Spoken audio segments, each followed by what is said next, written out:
Hello my dear lovely students, welcome to my channel Vishal lecturer. Myself Vishal sir. बच्चों, आज के लिए आप ये वीडियो बहुत ज़्यादा इम्पोर्टेंट होने वाला है, क्योंकि आज मैं आप लोगों को साइंस के जितने भी इम्पोर्टेंट क्वेश्चन आंसर है बच्चों, मैं सब कुछ बताऊंगा। इसमें आपके 50 जो है बहुविकल्पीय ऑब्जेक्टिव क्वेश्चन है जो इम्पोर्ट, जिनमें से 20 क्वेश्चन आपके बोर्ड एग्जाम में आना तय है, ठीक है। और 35 बच्चों आपके लघु उत्तरीय प्रश्न है और 15 आपके विस्तृत उत्तरीय प्रश्न है। यानी पूरे सब्जेक्ट से जितने भी इम्पोर्टेंट क्वेश्चन हैं मैं आपको इस एक वीडियो में, वन शॉर्ट वीडियो में सब कुछ बताऊंगा। बस आप लोग इतने प्रश्नों को तैयार कर लो जो आज मैं पढ़ाने जा रहा हूं। आप समझ लो कि बोर्ड परीक्षा में आपका लगभग 100% पक्का, यानी 70 नंबर का पेपर आता है, 70 में से 70 नंबर आपका कंफर्म है, ठीक है। तो बच्चों, ये वीडियो आप लोगों के लिए 2024 बोर्ड एग्जाम के लिए बहुत ज़्यादा जरूरी है। जो भी बच्चे 2024 की बोर्ड परीक्षा देने जा रहे हैं वो साइंस के इन प्रश्नों को अभी से तैयार कर लो। मैं लघु उत्तरीय, ठीक है, बहुविकल्पीय और उसके साथ साथ दीर्घ उत्तरीय सारे प्रश्नों को एक एक करके पढ़ाऊंगा, ठीक है। तो चलिए अब शुरू करते हैं। सबसे पहले बच्चों हम लोग जो है 50, आपकी 50 जो है बहुविकल्पीय, महत्वपूर्ण बहुविकल्पीय प्रश्नों को देखेंगे, ठीक है। आपको ये प्रश्न तैयार करना बहुत जरूरी है, क्योंकि ये ऐसे क्वेश्चन हैं जो आपके बोर्ड एग्जाम में समझ लो रखे हैं। तो सबसे पहला प्रश्न आपका है बच्चों, लौह चूर्ण पर तन हाइड्रोक्लोरिक अम्ल डालने से क्या होता है। यानी जो लोहे का चूर्ण होता है, अगर उस पर हम हाइड्रोक्लोरिक अम्ल डालेंगे तो क्या होगा। तो हाइड्रोजन गैस एवं आयरन क्लोराइड बनता है, क्लोरीन गैस एवं आयरन हाइड्रोक्साइड बनता है, कोई अभिक्रिया नहीं होती, आयरन लवण एवं जल बनता है। तो बच्चों, जब भी आयरन क्लोराइड पर, ठीक है, हाइड्रोक्लोरिक अम्ल डालेंगे लौह के चूर्ण पर, तो वो बनेगा आपका हाइड्रोजन गैस तथा आयरन क्लोराइड, यानी आपका ऑप्शन ए करेक्ट है, ठीक है। अगर लोहे के चूर्ण पर हम हाइड्रोक्लोरिक अम्ल डालेंगे HCl, तो आयरन क्लोराइड तथा हाइड्रोजन गैस निकलेगी, क्योंकि आप लोग जानते हो, ठीक है, कि आयरन जो है क्लोरीन के साथ रिएक्शन करके आयरन क्लोराइड बनाएगा और हाइड्रोजन गैस रिलीज करेगा। चलिए क्वेश्चन नंबर सेकंड है आपका, Fe2O3 प्लस 2Al, ठीक है, is equal to Al2O3 plus 2Fe किस प्रकार की अभिक्रिया है। तो संयोजन अभिक्रिया, द्विविस्थापन अभिक्रिया, वियोजन अभिक्रिया या फिर विस्थापन अभिक्रिया। तो बच्चों, जब भी किसी भी क्रिया में, किसी भी अभिक्रिया में अगर कोई एक अणु, ठीक है, विस्थापित होकर दूसरे के साथ मिल जाता है तो उसे विस्थापन कहते हैं। और अगर ये क्रिया दोनों के साथ होती है, दोनों अभिकारक में, तो उसे द्विविस्थापन कहते हैं। तो आप यहाँ ध्यान से देखो, जो O3 है आपका, ठीक है, ऑक्सीजन के 3 जो है परमाणु, ये विस्थापित होके कहाँ चले गए हैं, एल्यूमिनियम के साथ मिल गए हैं। तो ये हो गई विस्थापन अभिक्रिया, ठीक है। तो आप विस्थापन अभिक्रिया पे टिक करेंगे, यानी आपका ऑप्शन डी करेक्ट है। क्वेश्चन नंबर 3 देखो, H2S बिलियन का pH मान है, यानी H2S जो है आपका वो बिलियन है, उसका pH मान क्या होगा। तो देखो बेटा, यहाँ हाइड्रोजन लगा है, तो हाइड्रोजन लगा है तो जाहिर सी बात है शून्य नहीं होगा, 7 भी नहीं होगा, 7 से कम, 7 से अधिक। तो हाइड्रोजन के अणु है तो जाहिर सी बात है वो अम्लीय होगा, यानी वो 7 से कम, आपका ऑप्शन सी करेक्ट है, ठीक है। 7 से कम क्या होता है, अम्लीय होता है। प्रश्न नंबर 4 देखो, शुद्ध जल का पीएच मूल्य है। तो जल का बच्चों पीएच वैल्यू कितना होता है, 7। ना तो वो अम्लीय होता है और ना ही क्षारीय होता है। प्रश्न संख्या 5 देखो, पेयजल को जीवाणु रहित करने में प्रयोग किया जाता है, यानी जो पीने वाला पानी है उसको जीवाणु रहित बनाने के लिए किस चीज का प्रयोग करते हैं। ब्लीचिंग पाउडर, फिटकरी, बेकिंग सोडा या फिर धावन सोडा। तो बच्चों, कैल्शियम ऑक्सीक्लोराइड का प्रयोग करते हैं, यानी ठीक है, ब्लीचिंग पाउडर आपका ऑप्शन ए करेक्ट है और इस पे हम लोग टिक कर देंगे। प्रश्न संख्या 6 देखो ध्यान से, धावन सोडे का रासायनिक नाम है, यानी जो धोने वाला सोडा है ना उसका रासायनिक नाम है sodium chloride, sodium carbonate, sodium bicarbonate, sodium hydroxide. तो बच्चों, धावन सोडे का रासायनिक नाम सोडियम कार्बोनेट है, आपका ऑप्शन बी करेक्ट है। प्रश्न संख्या 7 देखो, एंटीमनी है या फिर आर्सेनिक है। एंटीमनी या आर्सेनिक है, धातु, अधातु, उपधातु या फिर मिश्र धातु। तो बच्चों, एंटीमनी जो है उपधातु है, आपका ऑप्शन सी करेक्ट है, ठीक है। उपधातु क्या है, उपधातु है। चलिए प्रश्न संख्या 8 पे आते हैं। निम्न में से कौन सी धातु अम्ल से हाइड्रोजन विस्थापित नहीं करती है? यानी इनमें से ऐसी कौन सी धातु है जो हाइड्रोजन, ठीक है, अम्ल से हाइड्रोजन को विस्थापित नहीं करती है? आपका आयरन है, जिंक है, कापर या फिर मैग्नीशियम? तो बच्चों कापर जो है आपका ऑप्शन सी सही है। कापर, ठीक है, हाइड्रोजन को विस्थापन नहीं करता है। प्रश्न संख्या 9 देखिए। निम्नलिखित में से एल्कीन है, ठीक है, इनमें से एल्कीन कौन सा है? तो देखो बेटा, अगर कार्बन कार्बन के बीच सिंगल बॉन्डिंग तो एल्केन होता है, डबल बॉन्डिंग तो एल्कीन, और ट्रिपल बॉन्डिंग तो एल्काइन। तो देखो चारों ऑप्शन में आपका ऑप्शन बी करेक्ट है, इसमें डबल बॉन्डिंग है ना, तो ये क्या हो गया? एल्कीन हो गया, ठीक है। तो आपका ऑप्शन बी करेक्ट है और इस पर टिक कर देंगे। प्रश्न संख्या 10। एसिटिक अम्ल का आईयूपीएसी नाम है, यानी जो एसिटिक अम्ल होता है उसका आईयूपीएसी नाम क्या है? तो बच्चों एसिटिक अम्ल, मेथनोइक अम्ल, एथिनोइक अम्ल या फिर प्रोपेनोइक अम्ल? तो एसिटिक अम्ल का रासायनिक या आईयूपीएसी नाम बच्चों एथिनोइक अम्ल है, ठीक है, एथिनोइक एसिड, यानी CH3COOH, यही तो है एसिटिक अम्ल का सूत्र। देखो मेथ एथ, ठीक है, एथ, और इसमें एक बॉन्ड है ना, सिंगल सिंगल बॉन्ड, तो एन एथेन और OH है तो ओइक अम्ल, यानी एथेनोइक अम्ल, यानी CH3 का नाम क्या होगा? एथेनोइक अम्ल, आईयूपीएसी नाम। चलिए प्रश्न संख्या 10 पे आते हैं। प्रोपेनॉल में क्रियात्मक समूह है, प्रोपेनॉल, तो ध्यान से देखो बेटा, यहाँ क्या लगा है लास्ट में? नॉल, ठीक है। तो आपका ऑप्शन क्या है? आपका ऑप्शन ए करेक्ट है। जिस भी क्रियात्मक समूह में O और H लगा होगा वो क्या होता है? आल, ठीक है। और एक कार्बन है, यहाँ पे जो है 3 कार्बन है, मेथ एथ प्रोप और आल, ठीक है। तो इसमें क्रियात्मक समूह क्या होगा? आपका CHO, यानी जिसमें OH लगा है HO, वो आपका आल होता है। चलिए प्रश्न संख्या 12 पे आते हैं। स्वपोषी पोषण के लिए आवश्यक है, यानी स्वपोषी पोषण के लिए क्या आवश्यक है? CO2 तथा जल, क्लोरोफिल, सूर्य का प्रकाश या फिर उपयुक्त सभी? तो बच्चों स्वपोषी पोषण के लिए कार्बन डाइऑक्साइड, ठीक है, H2O, क्लोरोफिल, सूर्य का प्रकाश, सब कुछ आवश्यक है। तो हम उपरोक्त सभी पे टिक करेंगे और आपका ऑप्शन घ करेक्ट है। क्लियर? चलिए अब देखते हैं प्रश्न संख्या 13। प्रश्न संख्या 13 क्या है? यकृत स्रावित करता है, यानी जो लीवर है वो कौन, ठीक है, कौन सा एंजाइम स्रावित करता है? लार, जठररस, पित्तरस, अग्न्याशिक रस? तो बच्चों पित्तरस, यानी बाइल जूस को स्रावित करता है। आपका ऑप्शन सी करेक्ट है। प्रश्न संख्या 14 पे आते हैं। मानव हृदय में कक्षों, वेश्म की संख्या होती है, यानी जो मनुष्य का हृदय है उसमें वेश्म की संख्या कितनी होती है? तो बच्चों मानव के हृदय में 4 कक्ष होते हैं, ठीक है, 4 चेम्बर, ठीक है, 2 आलिंद और 2 निलय। प्रश्न संख्या 15। वृक्कों का कार्य संबंधित है, तो वृक्क का कार्य किससे संबंधित है? पोषण, श्वसन, उत्सर्जन या फिर परिवहन से? तो बच्चों वृक्क जो होता है, किडनी, वो अपशिष्ट पदार्थों को शरीर से बाहर निकालता है, उत्सर्जित करता है। तो आपका ऑप्शन सी सही है, उसका संबंध उत्सर्जन से है। प्रश्न संख्या 16। लार में कौन सा एंजाइम होता है? Pepsin, amylase, trypsin, lipase? तो बच्चों लार में एमाइलेज एंजाइम होता है, ठीक है, और आपका ऑप्शन बी करेक्ट है। ये कार्बोहाइड्रेट का पाचन मुंह से ही शुरू कर देता है। चलिए प्रश्न संख्या 17। मस्तिष्क उत्तरदायी है, यानी जो आपका ब्रेन है वो किसके लिए उत्तरदायी है? सोचने के लिए, हृदय स्पंदन के लिए, शरीर का संतुलन बनाने के लिए या फिर उपयुक्त सभी? तो बच्चों मस्तिष्क जो है सब चीज़ों के लिए उत्तरदायी है, सोचने के लिए भी, हृदय के स्पंदन के लिए भी, शरीर का संतुलन बनाने के लिए भी, यानी आपका ऑप्शन डी करेक्ट है और हम लोग इस पर टिक कर देंगे, ठीक है, डी। प्रश्न संख्या 18। थायरॉक्सिन हार्मोन की कमी से होता है, यानी जो T3 T4 हार्मोन्स का नाम सुना होगा ना, तो थायरॉक्सिन हार्मोन की कमी से होता है घोंघा, रतौंधी, स्कर्वी, बेरी बेरी? तो रतौंधी vitamin A, beriberi vitamin B, scurvy vitamin C, यानी घेंघा रोग होता है। आपका ऑप्शन ए करेक्ट है और इस पर टिक कर देंगे। प्रश्न संख्या 19। इंसुलिन नामक हार्मोन स्रावित होता है, यानी जो इंसुलिन हार्मोन है वो कहाँ से स्रावित होता है? आमाशय, ठीक है, यकृत, वृक्कों से या फिर अग्न्याशय से? तो बच्चों इंसुलिन स्रावित होता है अग्न्याशय से, यानी कहाँ से? पैनक्रियाज से, ठीक है, बीटा सेल्स से। आपका ऑप्शन सी करेक्ट है। प्रश्न संख्या 20। डीएनए के दोनों तंतुओं को आपस में जोड़ते हैं हाइड्रोजन बंध, आयनिक बंध, पेप्टाइड बंध या फिर सहसंयोजी बंध? तो बच्चों डीएनए के दोनों तंतुओं को आपस में जोड़ते हैं आपके हाइड्रोजन बंध। आपका ऑप्शन ए करेक्ट है और इस पे टिक करेंगे। प्रश्न संख्या 21 देखते हैं।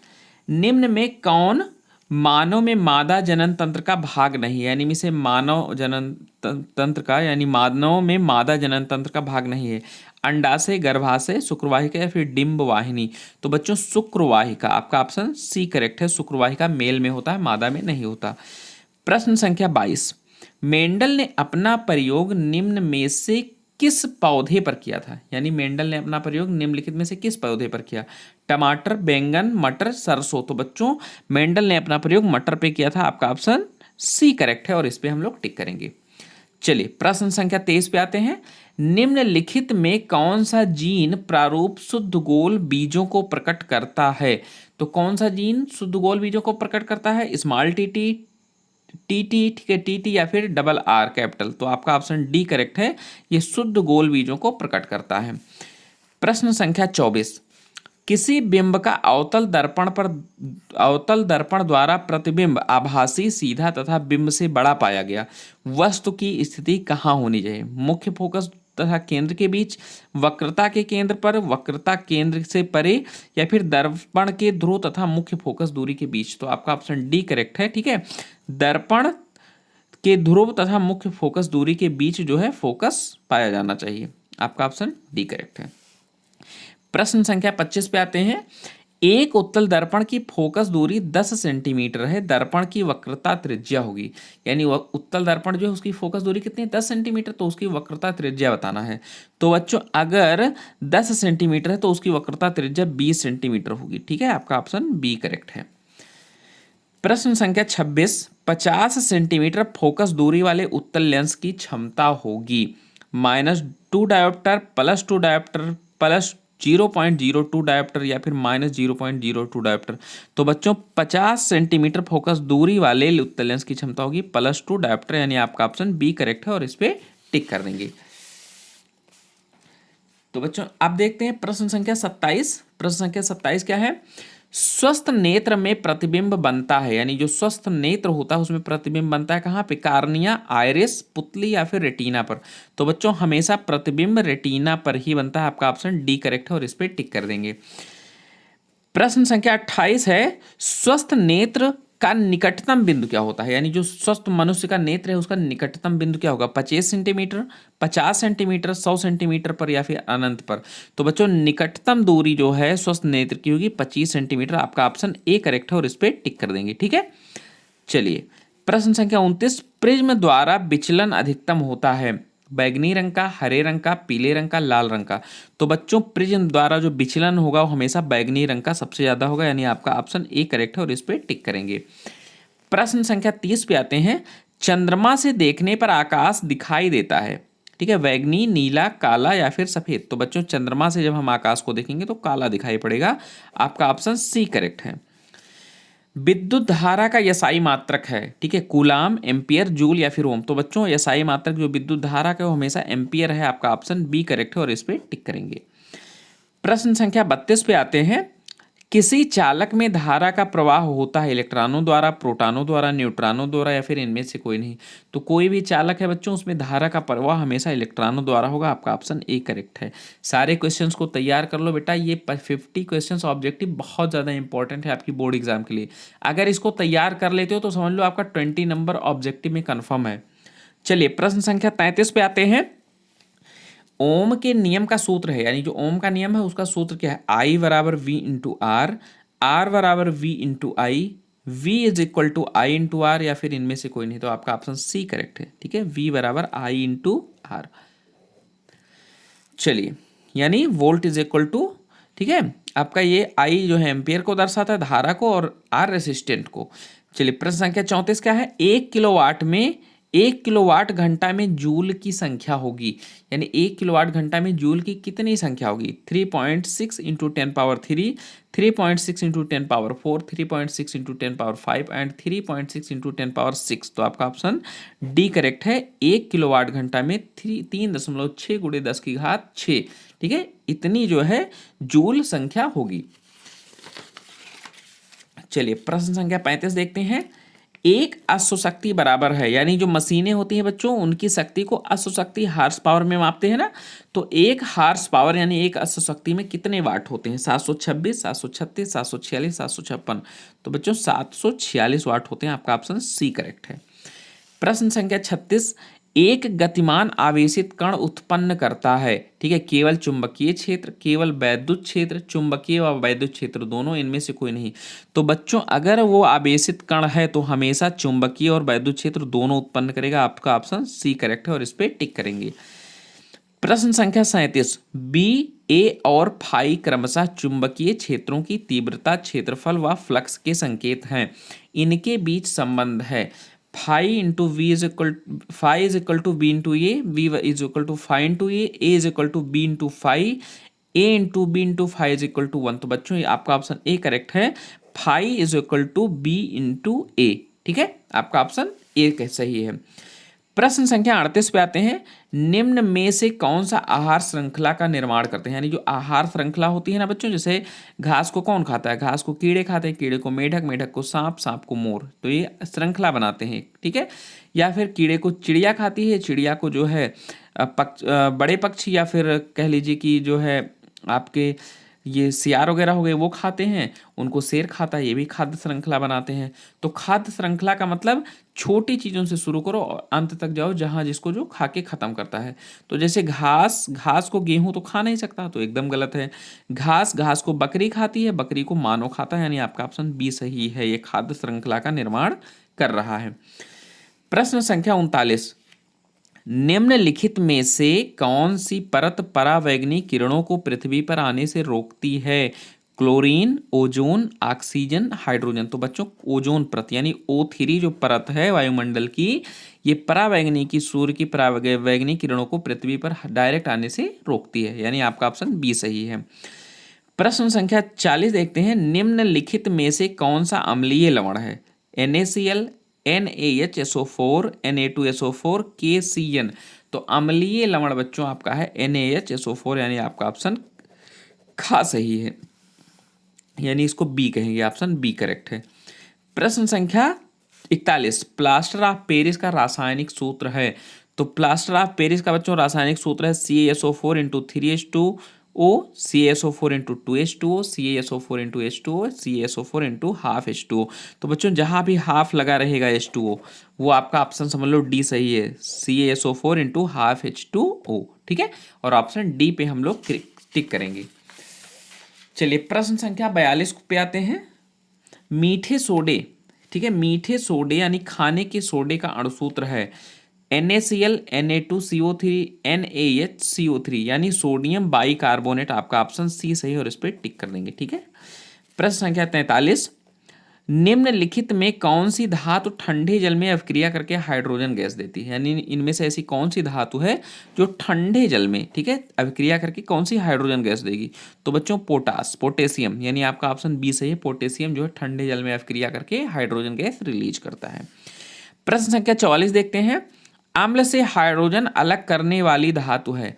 यानी अम्ल से हाइड्रोजन को कौन धातु अलग करती है, मैग्नीशियम या जिंक, प्लेटिनम, कॉपर या फिर पारा, ठीक है, Hg। तो बच्चों आपका ऑप्शन ए करेक्ट है, मैग्नीशियम तथा जिंक जो है ऐसी धातुएं हैं जो अम्ल से हाइड्रोजन को क्या करती हैं, अलग कर देती हैं। प्रश्न संख्या 45 देखो, फफोलेदार कॉपर है। फफोलेदार कॉपर क्या है, शुद्ध कॉपर, कॉपर का अयस्क, कॉपर की मिश्र धातु, या कॉपर जिसमें 2% अशुद्धियां हो। तो बच्चों कॉपर जिसमें 2% अशुद्धियां होंगी वही फफोलेदार कॉपर है, यानी आपका ऑप्शन डी करेक्ट है और इस पे हम लोग टिक करेंगे। प्रश्न संख्या 46, हीमोग्लोबिन महत्वपूर्ण भूमिका निभाता है उत्सर्जन में, श्वसन में, पाचन में, वृद्धि में। तो बच्चों श्वसन में, ठीक है, श्वसन में हीमोग्लोबिन महत्वपूर्ण भूमिका निभाता है, आपका ऑप्शन बी करेक्ट है। प्रश्न संख्या 47, जल में घुलनशील विटामिन है ए और बी और सी और के, डी और बी। तो बच्चों विटामिन बी और सी हमेशा जल में घुलनशील है, ध्यान रखना। केवल विटामिन बी और सी जल में घुलनशील है, बाकी इसके अलावा जितने भी विटामिन है वो सब वसा में घुलनशील है, इसको ध्यान रखना। बी और सी जल में घुलनशील विटामिन है। चलिए प्रश्न संख्या 48 पे आते हैं, पादप में जाइलम उत्तरदायी है जल वहन का, भोजन वहन का, अमीनो अम्ल वहन का, वोटू वहन का। तो बच्चों पादप में जो जाइलम होता है वो जल का वहन करता है, आपका ऑप्शन ए करेक्ट है और इस पर टिक कर देंगे। प्रश्न संख्या 49 पे आते हैं, निम्नलिखित में से कौन सा पादप हार्मोन है, यानी इनमें से ऐसा कौन सा हार्मोन है जो पादप हार्मोन है? Insulin, thyroxine, estrogen, cytokinin. तो बच्चों इंसुलिन मनुष्य का हार्मोन है, थायरॉक्सिन भी है, एस्ट्रोजन महिलाओं का हार्मोन है, साइटोकाइनिन जो है पादप हार्मोन है। आपका ऑप्शन डी करेक्ट है और इस पे टिक कर देंगे। प्रश्न संख्या 50 देखते हैं। द्विनिषेचन विशेष लक्षण है, यानी जो द्विनिषेचन होता है विशेष लक्षण किसका है? जंतुओं का। आवृत्त, ठीक है, आवृत्त बीजी पादप का, अनावृत बीजी पादप का, या फिर शैवाल का। तो बच्चों द्विनिषेचन आवृत जीवी पादप का लक्षण है। आपका ऑप्शन बी करेक्ट है और इस पे टिक करेंगे। तो इस तरीके से देखो बच्चों, ये हमारा लास्ट और 50 नंबर ऑब्जेक्टिव क्वेश्चन था। तो आपके 50 ऑब्जेक्टिव क्वेश्चन ये सारे बहुत ज़्यादा इंपॉर्टेंट हैं, इनको तैयार कर लो। ये 20 नंबर का बोर्ड एग्जाम 2024 में समझ लो रखा है, ठीक है। तो इनको अभी से तैयार कर लो, मैंने बहुत अच्छे से पढ़ा दिया है। चलिए अब आपके सारे लघु उत्तरीय प्रश्नों को देखते हैं, ठीक है। आपके जो इंपॉर्टेंट लघु उत्तरीय प्रश्न है, एक एक करके इन सारे प्रश्नों को हम लोग बहुत अच्छे से ध्यान से पढ़ेंगे। सबसे पहले प्रश्न को ध्यान से पढ़िए। सबसे पहला प्रश्न है बच्चों, निम्नलिखित अभिक्रियाओं को, ठीक है, संतुलित समीकरण दीजिए। तो ये आपका लघु उत्तरीय में कम से कम 2 आपका समीकरण संतुलित करने के लिए आएगा। तो सबसे पहला समीकरण ध्यान से देखो, MnO2 प्लस HCl, ठीक है। अब इसको संतुलित करना है, ये है MnCl2 plus H2O plus Cl2। तो हम इसमें जो है क्या करें कि ये समीकरण हमारा संतुलित हो जाए। तो देखो बच्चों ध्यान से, अगर हम इसमें, ठीक है, 4HCl कर दें, 4HCl, ठीक है, तो ये आपका हो जाएगा MnCl2, और यहाँ देखो 2H2, 2H2O करना पड़ेगा क्योंकि यहाँ से ही केवल H2 था, यहाँ हाइड्रोजन के 4 अणु, तो 2H2O, ठीक है। और उसके बाद Cl2, यानी आपका क्या है? क्लोरीन है, ये आपका जल है, और ये आपका क्या है? मैग्नीशियम, ठीक है, मैग्नीशियम क्लोराइड है, ये आपका मैग्नीशियम क्लोराइड है। अब ध्यान से देखो, आपका समीकरण संतुलित हो गया। यहां से जो है 4H2 हमने कर दिया 4HCl, तो 2H2 प्लस O2 है ना, तो O हो गया, और यहाँ पे एक Cl2 यहाँ आपने ले लिया और एक क्लोरीन यहाँ, तो ये समीकरण क्या हो गया? संतुलित हो गया। दूसरे को ध्यान से देखो, CuS plus O2, Cu2O plus SO2। अब हमें इसको संतुलित करना है, तो हम कैसे करेंगे? ठीक है, तो हम यहाँ देखो, यहाँ Cu2 है, ठीक है, Cu2O है, तो अगर हम 2 यहाँ लिखें और यहाँ भी 2 लिख दें, तो आपका अब देखो यहाँ पे समीकरण जो है Cu2, 2Cu2, 2Cu2 ये हो गया, और यस, ठीक है, आपका यहाँ 2 यस हो गया, यहाँ भी आपका SO2, तो यहाँ भी आपको 2 करना पड़ेगा, 2SO2। अब यहाँ देखो ध्यान से बच्चों, एक O2 यहाँ हो गया और O2 यहाँ हो गया आपका, ठीक है। तो इस तरीके से अभी देखो समीकरण संतुलित नहीं है, अब हम यहाँ क्या करेंगे? 3O2 कर देंगे। तो अब देखो ये आपका कितना हो गया? 3O2, यानी 3 दूनी 6, 6 हो गए आपके अणु ऑक्सीजन के। यहाँ पे देखो 2 ऑक्सीजन यहाँ, 2 दूनी 4 यहाँ। अब आपका समीकरण क्या हो गया? संतुलित हो गया। चलिए तीसरे को देखते हैं। तीसरा है 3, ठीक है, Fe प्लस H2O।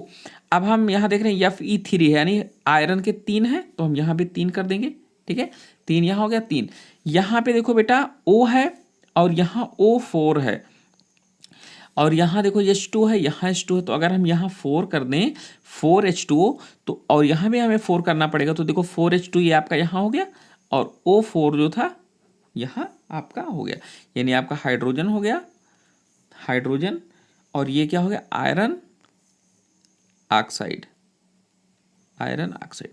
तो इस तरीके से बच्चों हमें दोनों पक्षों में संख्याओं को ऐसे रखना है कि समीकरण संतुलित हो जाए। अगर आप ऐसा नहीं कर पाते हो तो मैंने आपको एक ट्रिक बताया था, आप मेरी जो है रासायनिक अभिक्रियाएं एवं समीकरण वाला वीडियो देख लो, उसमें आप बहुत ही अच्छे तरीके से समीकरण को संतुलित करना सीख जाओगे। चलिए अब क्वेश्चन नंबर 2 देखते हैं।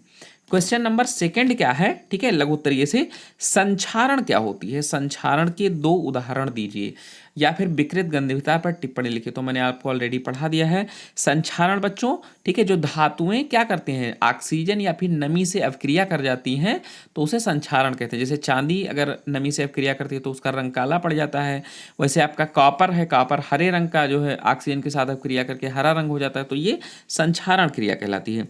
विकृत गंधीयता जो खाद्य पदार्थ होते हैं कुछ समय बाद उनमें विशेष गंध आने लगती है, वही आपकी क्या है, विकृत गंधिता है। ठीक है, तो अगर आप पूरा वीडियो अच्छे से ध्यान से पढ़ोगे तो आपको सारे आंसर मिल जाएंगे। प्रश्न संख्या 3 जो आपका इंपॉर्टेंट है बच्चों, पीएच की परिभाषा दीजिए, इसका हाइड्रोजन आयन से क्या संबंध है। ऑलरेडी मैंने पढ़ा दिया है, बहुत ज्यादा इंपॉर्टेंट क्वेश्चन है, इसको भी तैयार कर लो। ठीक है, चलिए प्रश्न संख्या 4 है, क्या होता है जब केवल ठीक है, क्या होता है जब, इसका केवल रासायनिक समीकरण देना है। सोडियम बाइकार्बोनेट यानी खाने का सोडा गर्म करते हैं। तो बच्चों आपको पता है ना कि जब हम सोडियम कार्बोनेट को गर्म करते हैं, सोडियम बाइकार्बोनेट खाने के सोडे को, तो सोडियम कार्बोनेट तथा जल और उसके साथ साथ कार्बन डाइऑक्साइड गैस रिलीज करता है। तो आपको केवल समीकरण देना है, तो आप ऐसे लिख देना 2NaHCO3।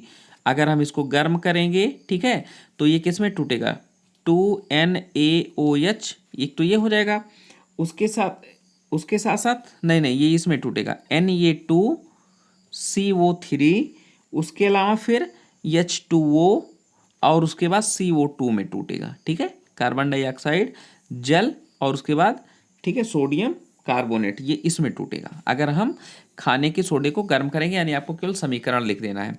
दूसरा क्या है, सोडियम बाइकार्बोनेट।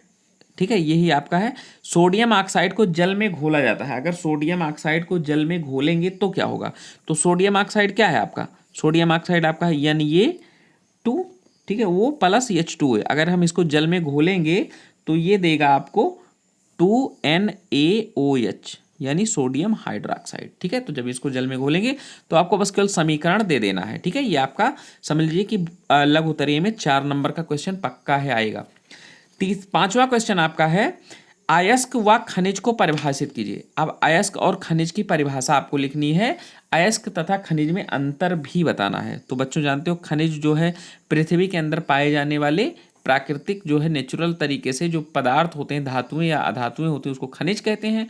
और कम से कम, ठीक है, कम से कम लागत में उनको अधिक मात्रा में निकालना और जिस रूप में वो प्राप्त होते हैं वो क्या कहलाता है, अयस्क कहलाता है। तो आपको इसकी परिभाषा लिखनी है, फिर खनिज और अयस्क में अंतर भी बताना है। ठीक है, प्रश्न संख्या 6 है, भर्जन क्या है।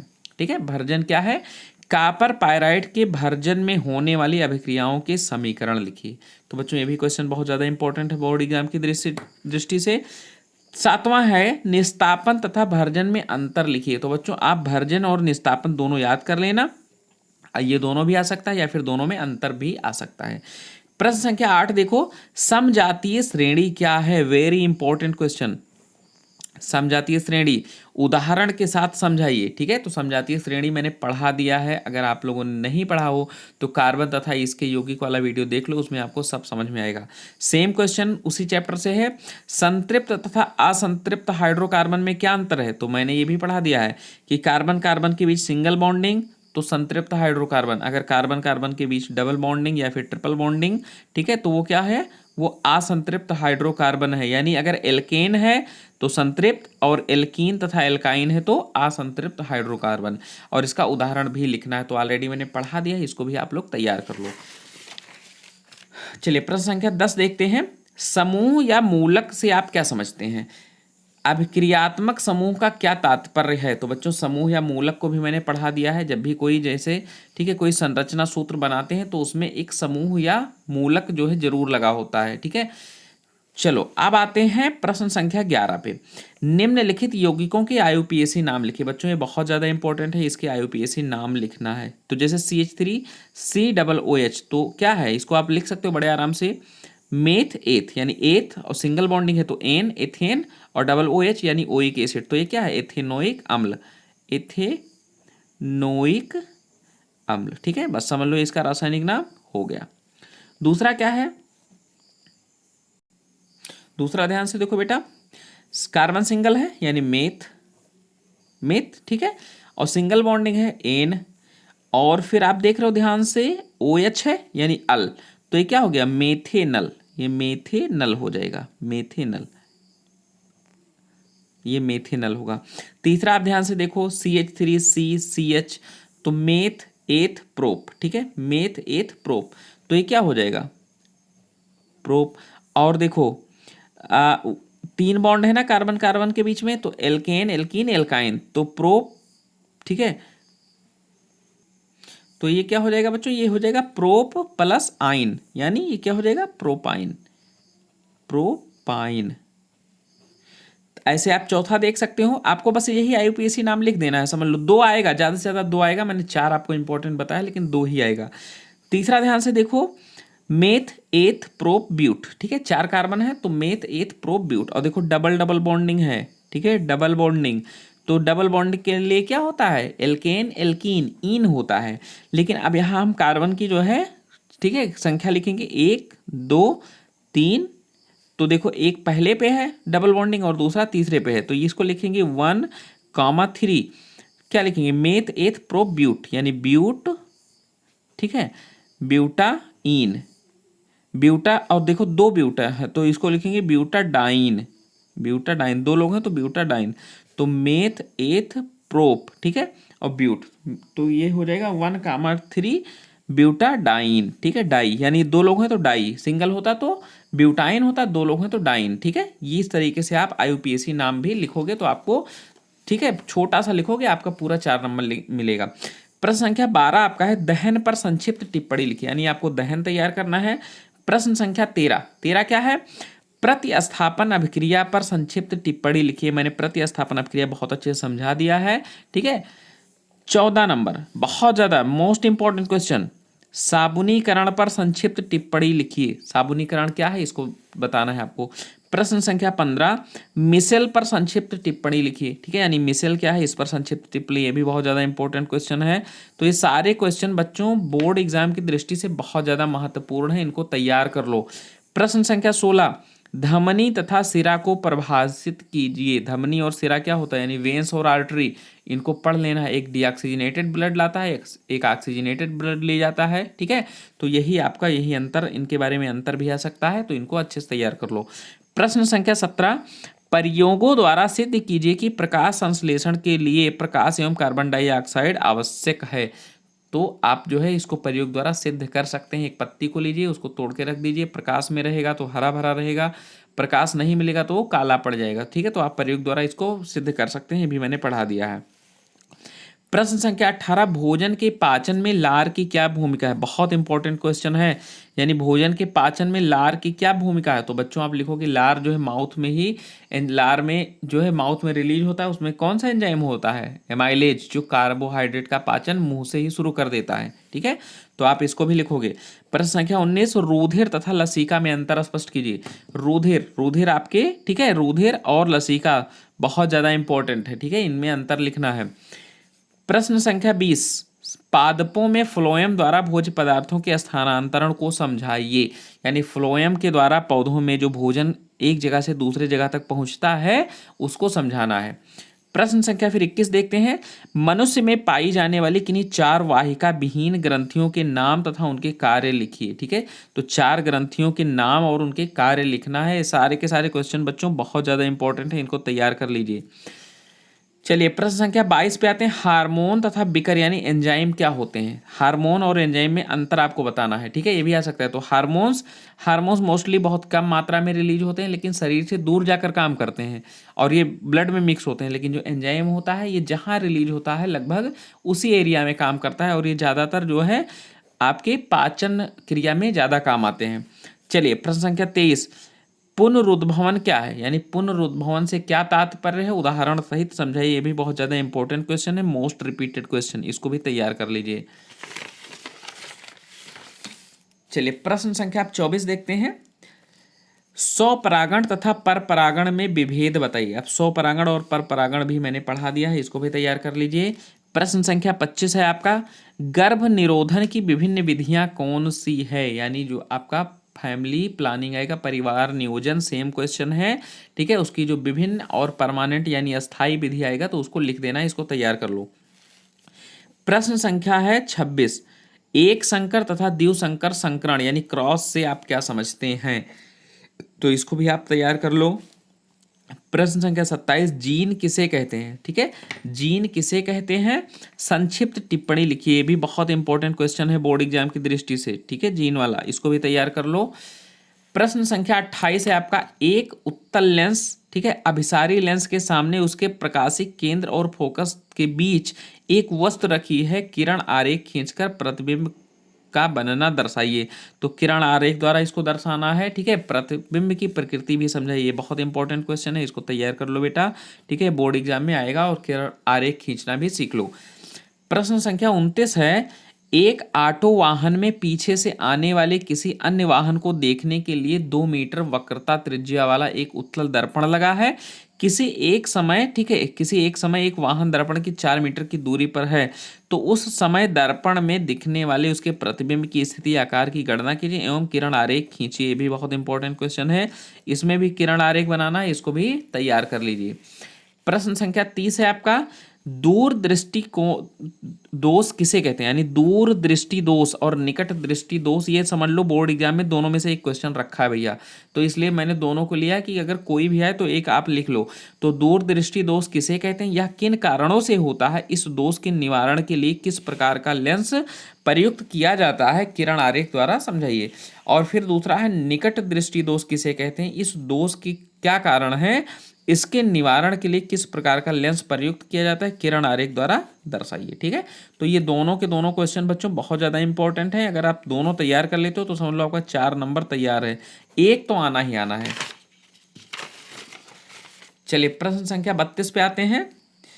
प्रश्न संख्या 32 जो है बच्चों, अब मैंने लिया है आपके जो है न्यूमेरिकल से, इन सबको आपको सॉल्व करना है। ठीक है, सबसे पहला क्वेश्चन है, 250 वोल्ट 5 एम्पियर फ्यूज वाले परिपथ में 25 वाट के कितने बल्ब जल सकते हैं।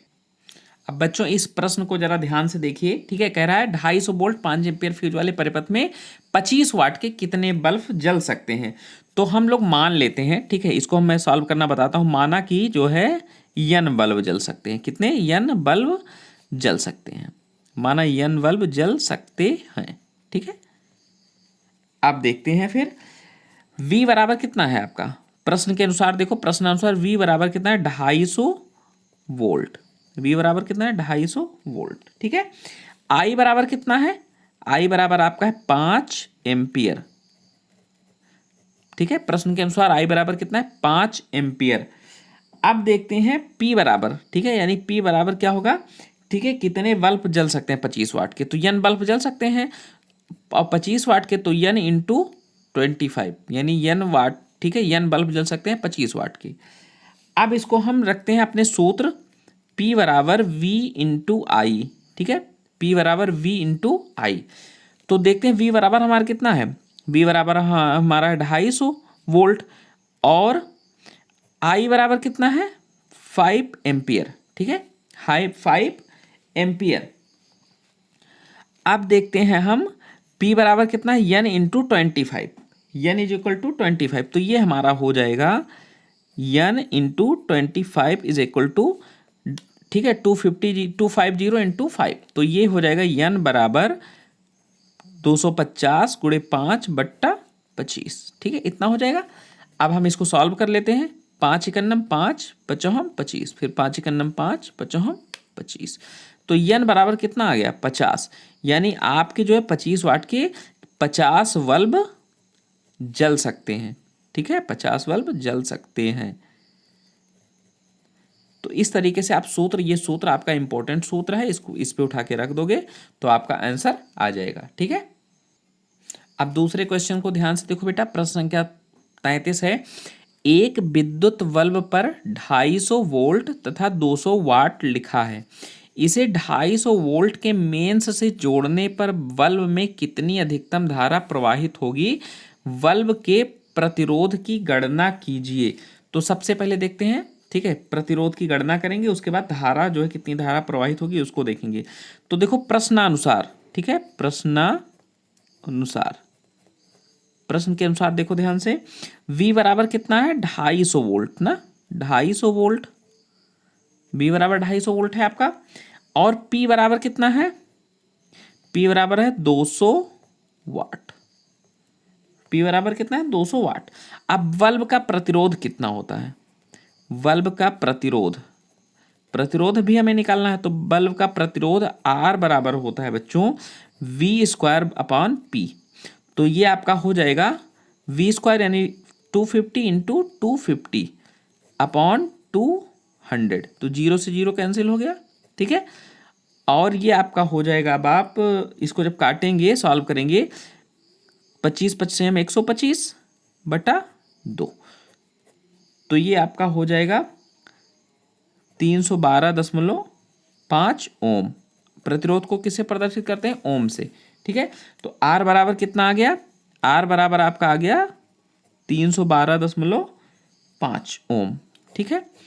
अब देखते हैं, अब जब हम इसको 250 वोल्ट के मेंस से जोड़ेंगे, 250 वोल्ट के मेंस से जोड़ेंगे जब, ठीक है, से जोड़ने पर, तो उसमें धारा कितना प्रवाहित होगी जोड़ने पर?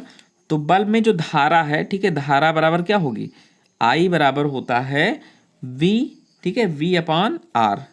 तो वी का मान कितना है? वी का मान है 250 ही तो है, 250 वोल्ट। और आर कितना आया है? 312.5।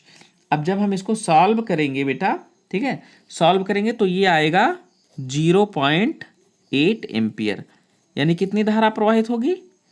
0.8 एम्पियर। आई बराबर कितना आ गया? 0.8। तो अगर आपको सूत्र पता है तो आप लोग बहुत ही आसानी से सॉल्व कर ले जाओगे, ठीक है। तो ये ध्यान दीजिए, आपको आपका आर भी निकल आया, यानी प्रतिरोध की गणना, और उसके साथ साथ कितनी धारा प्रवाहित हो रही वो भी निकल आया, ठीक है। तो इस तरीके से आप, अगर आपको सूत्र पता है तो आप क्वेश्चन बहुत ढंग से कर पाओगे। चलिए प्रश्न संख्या 34 देखते हैं। 1 मीटर लंबे विद्युत चालक में 2 एम्पियर की धारा बह रही है। चालक को 2.5 न्यूटन एम्पियर तीव्रता वाले चुंबकीय क्षेत्र में 30 डिग्री के कोण पर रखा जाता है। चालक पर लगने वाले चुंबकीय बल की गणना कीजिए। चलो अब इसको ध्यान से देखते हैं। अब इस प्रश्न को बहुत ध्यान से समझो। इसमें देखो बेटा, एम्पियर दिया गया है ना, 2 एम्पियर, यानी आई बराबर कितना हो गया? 2.0 एम्पियर, यानी धारा आपकी कितनी हो गई? 2 एम्पियर। प्रश्न के अनुसार सब कुछ नोट कर लो। उसके बाद लंबाई कितना है? 1 मीटर है ना, यानी यल बराबर तार की लंबाई कितना है? 1 मीटर, ठीक है, तार की लंबाई 1 मीटर हो गई। अब बी बराबर, ध्यान से देखो, बी बराबर कितना है? यानी चालक को, बी बराबर आपका हो गया 2.5 न्यूटन प्रति एम्पियर मीटर, ठीक है, एम्पियर मीटर, ये हो गया। और उसके बाद जो देखो आपका डिग्री, यानी थीटा, थीटा कितना है? 30 डिग्री, ठीक है, 30 अंश। अब आपको ज्ञात करना है चालक पर लगने वाले चुंबकीय बल की गणना के लिए। आपको क्या ज्ञात करना है? आपको ज्ञात करना है एफ, यानी फोर्स। अब देखो बच्चों ध्यान से, सूत्र आपका जो है, सूत्र क्या है? सूत्र आपका है एफ बराबर B into I into L into sine theta, ठीक है। इस सूत्र को आप फॉलो कर दो, कुछ नहीं करना, उठा के रख देना। तो बी कितना है? 2.5 इंटू, ठीक है, आई कितना है? 2 इंटू यल कितना है? 1 इंटू साइन थीटा, ठीक है, साइन थीटा, यानी साइन थीटा कितना है? 30। तो साइन 30 का मान कितना होता है? साइन 30 का मान 1/2। तो 2 से 2 कैंसिल हो गया, ठीक है। और 2.5 में 1 को मल्टीप्लाई करेंगे, फिर 1 को, तो किसी भी संख्या में अगर 1 से गुणा करो तो सेम संख्या रहती है, यानी 2.5 न्यूटन, यानी कितना बल लगेगा? 2.5 न्यूटन। तो यह बराबर कितना गया? 2.5। तो सूत्र देखो, सूत्र सबसे मेन रोल अदा करता है। मैं सारे इंपॉर्टेंट सूत्र आपको एक वीडियो में प्रोवाइड कराऊंगा, लेकिन सूत्र पता है तो आप बहुत आसानी से हल कर ले जाओगे। चलिए अब प्रश्न संख्या 35 पे आते हैं, लघु उत्तरीय। ग्रीन हाउस प्रभाव पर टिप्पणी लिखिए, यानी ग्रीन हाउस इफेक्ट क्या है उस पर हमें एक टिप्पणी लिखना है। तो ये बच्चों 35 आपके थे लघु उत्तरीय प्रश्न। इनको तैयार कर लेते हो तो समझ लो कि आपका लघु उत्तरीय प्रश्न पूरा का पूरा तैयार हो गया। इससे ज़्यादा आपको और कुछ भी नहीं पढ़ना है। अब चलिए आते हैं विस्तृत उत्तरीय प्रश्नों पे, और सारे इंपॉर्टेंट विस्तृत उत्तरीय प्रश्नों को पढ़ते हैं। सबसे पहला क्वेश्चन है, रासायनिक अभिक्रिया किसे कहते हैं? बहुत इंपॉर्टेंट क्वेश्चन, ये समझ लो बोर्ड एग्जाम में रखा है, ठीक है। रासायनिक अभिक्रिया किसे कहते हैं? यह कितने प्रकार की होती है? प्रत्येक को उदाहरण देकर समझाइए। दूसरा है, बेकिंग सोडा बनाने की विधि का तथा गुणधर्म लिखिए। तो बच्चों इसमें 2 तैयार कर लेना, एक प्लास्टर ऑफ पेरिस और बेकिंग सोडा। ये भी बहुत ज़्यादा इंपॉर्टेंट है आपकी बोर्ड एग्जाम के लिए। तीसरा है, मिश्र धातु किसे कहते हैं? कॉपर की 2 प्रमुख मिश्र धातुओं के नाम, संगठन व उपयोग लिखिए। बहुत ज़्यादा इंपॉर्टेंट क्वेश्चन है, ये सब लॉन्ग में आएगा। प्रश्न संख्या 4 है, किण्वन द्वारा एथेनॉल के निर्माण पर संक्षिप्त टिप्पणी लिखी, यानी किण्वन विधि द्वारा, ठीक है, एथेनॉल का निर्माण कैसे होता है उस पर संक्षिप्त टिप्पणी लिखना है। मोस्ट इंपॉर्टेंट क्वेश्चन, ठीक है, मोस्ट इंपॉर्टेंट क्वेश्चन। चलिए, प्रश्न संख्या 5 है, एस्टीकरण पर संक्षिप्त टिप्पणी लिखी। अब एस्टीकरण क्या होता है इसको लिखना है। छठवां है, पोषण क्या है, स्वपोषी तथा परपोषी पोषण में अंतर बताइए। मैंने पढ़ा दिया है सारे के सारे क्वेश्चन, इसको तैयार कर लो, बहुत ज्यादा इंपॉर्टेंट है। प्रश्न संख्या 7 है आपका, मनुष्य के हृदय की आंतरिक संरचना एवं क्रियाविधि का सचित्र वर्णन कीजिए। यानी मनुष्य का जो हृदय होता है हार्ट, उसकी क्रियाविधि, ठीक है, और संरचना भी करना है, उसका चित्र भी बनाना है, उसकी क्रियाविधि भी लिखनी है। प्रश्न संख्या 8, प्रतिवर्ती, ठीक है, प्रतिवर्ती किसे कहते हैं इसका महत्व बताइए तथा सचित्र वर्णन कीजिए। बहुत इंपॉर्टेंट क्वेश्चन बच्चों, इसको भी तैयार कर लो। ये सारे के सारे क्वेश्चन बोर्ड एग्जाम की दृष्टि से सब बहुत इंपॉर्टेंट हैं। प्रश्न संख्या 9, निषेचन किसे कहते हैं। द्विनिषेचन एवं द्विनिषेचनोपरांत पुष्प में होने वाले परिवर्तनों को समझाइए। तो ये भी बहुत ज़्यादा important question, most repeated question for board exam.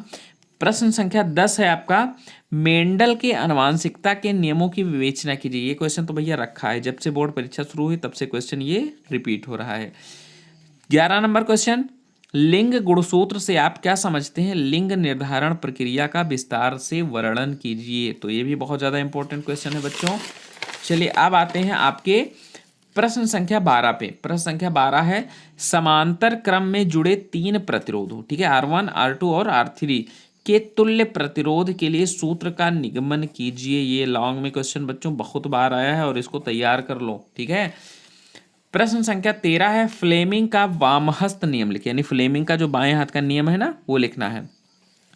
प्रश्न संख्या 14, खाद्य श्रृंखला से आप क्या समझते हैं, ठीक है, खाद्य श्रृंखला से क्या समझते हैं स्पष्ट कीजिए। वही चीज, घास को कीड़ा खाता है, कीड़े को मेढक, मेढक को सांप, सांप को मोर, ठीक है। प्रश्न संख्या 15, मानव वृक्क के कार्यों का सचित्र वर्णन कीजिए। यानी उत्सर्जन तंत्र में समझ लो वृक्क भैया बहुत ज़्यादा इंपॉर्टेंट है, ये रखा है तो इसको तैयार कर लो, ये आपके बोर्ड एग्जाम की दृष्टि से बहुत ज़्यादा इंपॉर्टेंट है।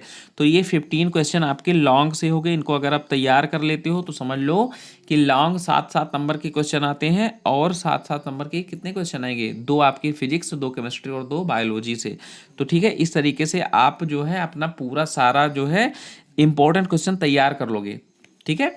तो इन सारे प्रश्नों को बहुविकल्पीय से लेके लघु उत्तरीय, विस्तृत उत्तरीय सब कुछ पढ़ लो, ये बोर्ड एग्जाम की दृष्टि से बहुत ज़्यादा इंपॉर्टेंट है। और वीडियो को लाइक कर दो, चैनल को सब्सक्राइब कर दो तथा बेल आइकन को प्रेस कर दो, ताकि मैं आपके लिए ऐसे ही नॉलेजफुल वीडियो आगे भी लाता रहूं। तब तक के लिए जय हिंद, वंदे मातरम।